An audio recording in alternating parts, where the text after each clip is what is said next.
हम प्रार्थना क्यों करते हैं? प्रार्थना की क्या आवश्यकता है? प्रार्थना क्यों आवश्यक है? अब प्रार्थना आवश्यक है क्योंकि मनुष्य प्रार्थना की अपनी मूल अवस्था से भटक गया है। आत्मिक चेतना, ईश्वर के प्रति सजीव चेतना, एक चेतना थी जो ईश्वर के प्रति सजीव थी, और मनुष्य एक सजीव आत्मा बन गया। ईश्वर ने मनुष्य को धरती की धूल से पाया और उसके सुख सुविधाओं में जीवन की सांस डाल दी। जीवन की सांस। मनुष्य ईश्वर के प्रति सजीव हो गया। जीवन की सांस तो एक ऐसा जीवन था जो मनुष्य को मिला, वह केवल ईश्वर के लिए था। मनुष्य एक मृत आत्मा नहीं बना, एक सजीव शरीर नहीं, एक सक्रिय चेतन मन नहीं, मनुष्य एक सजीव आत्मा बन गया। वह ईश्वर के प्रति सजीव हो गया। इस प्रकार का जीवन जो मनुष्य के पास था, पाप और मृत्यु के आने से पहले एक श्रेष्ठ जीवन था, क्योंकि मनुष्य उसे ग्रहण कर सकता था। हम परमेश्वर से आमने सामने बात करने के लिए खड़े होते हैं। परमेश्वर दिन के हर सुहावने समय में उससे बात करने आता है। तुम कौन हो? इसलिए मनुष्य में कुछ ऐसा था जिसके कारण परमेश्वर उसकी ओर मुड़े बिना नहीं रह सके, और वो उस बात को जानने की कोशिश की जो परमेश्वर को नहीं मिली। इसी कारण मनुष्य परमेश्वर से दूर भाग गया। जब उसने बगीचे में परमेश्वर की वाणी सुनी, जब परमेश्वर का वसार मनुष्य से दूर हो गया, तो मनुष्य ने परमेश्वर की उपस्थिति में खड़े रहने की क्षमता खो दी। मैंने ये बात पहले भी कई बार सिखाई है।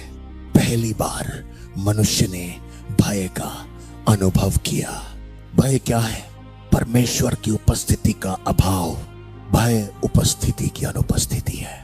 यह किसी अन्य आत्मा का प्रतिस्थापन है, क्योंकि भय एक ऐसी आत्मा है जो ईश्वर की आत्मा के चले जाने पर मनुष्य में एक और आत्मा आ जाती है।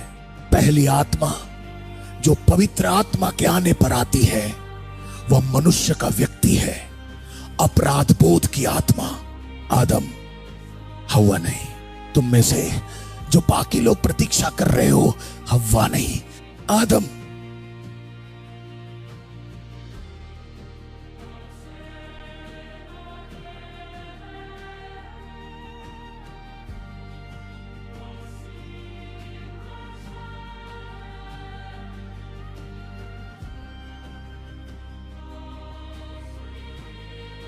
तुम कहां हो? क्योंकि तुम जहां भी हो, हव्वा को वही होना चाहिए। इसलिए यदि वह द्वितीयक है तो प्राथमिक मनुष्य, प्राथमिक सत्ता आदम है। तुम कहां हो? हे प्रभु, हमने बगीचे में आपकी आवाज सुनी और हम डर गए और पेड़ों के पीछे छिप गए, क्योंकि हम नंगे थे। इसलिए हम डर गए, हम नंगे थे। इसका मतलब है कि उसे कैसे पता चला कि वो नंगा है? क्योंकि कुछ उसे छोड़कर चला गया, कुछ उसे छोड़कर चला गया, क्योंकि वह उस तरह का नहीं था। कुछ उसे छोड़कर चला गया। महिमा चली गई, ईश्वर की सांस चली गई। वह सांस जिसने उसे जीवित आत्मा बनाया था, चली गई। वह असुरक्षित है, वह कमजोर है, वह आध्यात्मिक रूप से गिर रहा है, वो सचेत रूप से गिर रहा है, वह मानसिक रूप से गिर रहा है। पतन केवल आध्यात्मिक नहीं था, मानसिक, शारीरिक, हर तरह से मानव अस्तित्व का सार नष्ट हो गया, गिर गया, पूरी तरह से समतल हो गया, समतल गिर गया। और वो कहता है, ओ ओ ओ, मैंने एक आवाज सुनी और मैं नंगा था और मैं डर गया और मैं पेड़ के पीछे छिप गया। और प्रभु ने कहा, तुम्हें किसने बताया कि तुम नंगे हो? ओ ओ ओ, ठीक है। क्या तुमने उस पेड़ का फल खाया है जिससे मैंने तुम्हें खाने से मना किया था? हा हा हा हा हा हा हा हा हा हा हा। ये स्त्री है, मैंने उसे नहीं बुलाया था। जिस स्त्री को आपने मुझे दिया, ईश्वर वहां है, मैं अकेला था। आपने मुझे एक स्त्री दी, मैंने मांगा नहीं था। उसका यही मतलब था क्योंकि अगर आप कहानी पढ़ेंगे तो पाएंगे कि आदम ने कभी स्त्री नहीं मांगी थी, बल्कि ईश्वर ने ही निर्णय लिया और कहा कि मनुष्य का अकेला रहना ठीक नहीं है, मैं उसके लिए एक साथी बनाऊंगा। पहली बार ईश्वर को शर्मिंदगी महसूस हुई, पहली बार किसी मनुष्य ने उन्हें हराया। मैं आपको बता रहा हूं, मुझे कैसे पता, मैंने आपको यह पहले भी बताया है। यह वही ईश्वर था जिसके बारे में मैंने कहा था, मुझे लगता है कि वे उससे नहीं पूछ रहे थे, हमें एक पत्नी दो, हमें एक पत्नी दो। उसने कहा, अगर आप जानते हैं कि मैंने जो पहली स्त्री दी थी उससे मेरे पहले बेटे का विनाश हुआ। फिर अब वो कहता है कि जिसने उसे ढूंढा, ना कि जिसे मैंने ढूंढा। उसने कहा कि जिसने उसे पत्नी के रूप में ढूंढा वह सीमित पत्नी थी, न कि जिसे मैंने ढूंढने में मदद की। आप में से कुछ सोचते हैं कि क्योंकि ईश्वर ने कहा है कि ये तुम्हारी पत्नी है इसलिए तुम्हारा विवाह सफल होगा। ईश्वर द्वारा शुरू किया गया पहला विवाह सफल नहीं हुआ।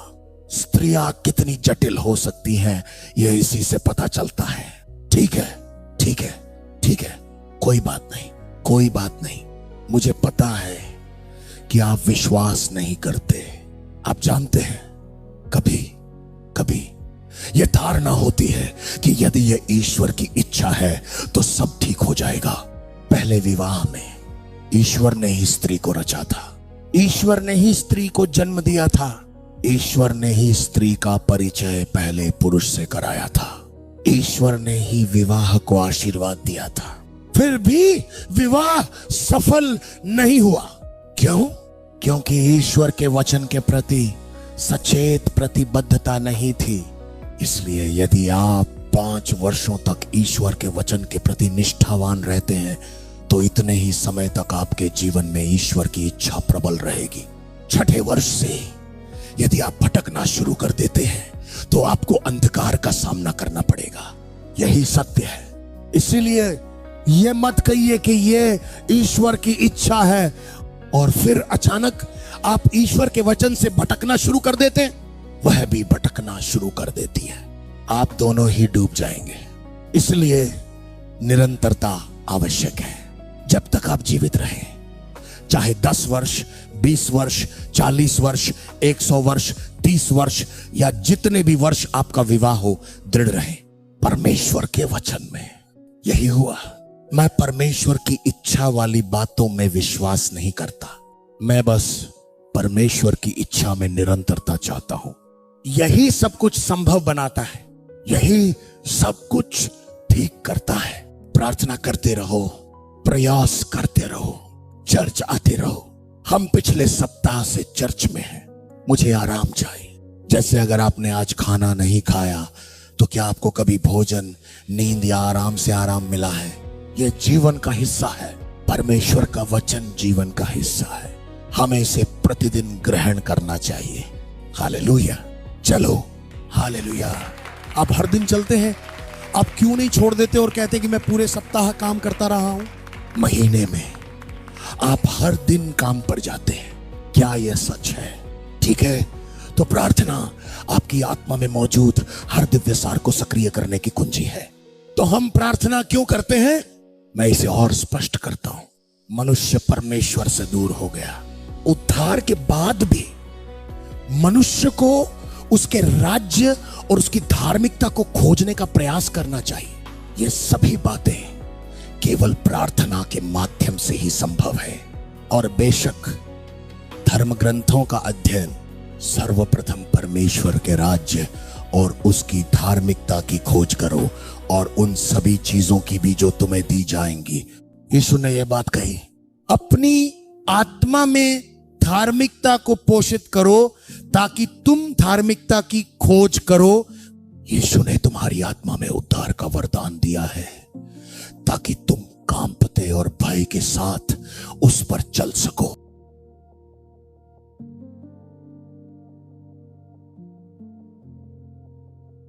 यीशु ने तुम्हारी आत्मा में रोपा हुआ वचन दिया है ताकि तुम नम्रता से उसे ग्रहण करो, ताकि तुम्हारी आत्मा का उद्धार हो सके।